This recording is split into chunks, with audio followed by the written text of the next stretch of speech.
supreme court judge Gavai గారిపై దాడి జరగడం అంటే భారత రాజ్యాంగ వ్యవస్థల మీద దాడి చేయడం, ప్రజాస్వామ్య వ్యవస్థల మీద దాడి చేయడం, న్యాయ వ్యవస్థ మీద దాడి చేయడం, భారత రాజ్యాంగం మీద దాడి చేయడం, బాబాసాహెబ్ అంబేద్కర్ మీద దాడి చేయడం, ఈ దేశంలో ఉండబడినటువంటి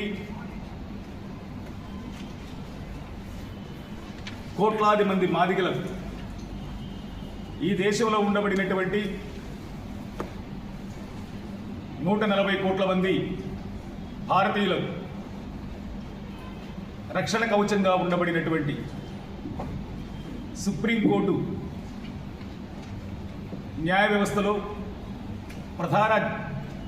న్యాయమూర్తిగా ఉండబడినటువంటి గవాయి గారి మీద దాడి జరగడం అంటే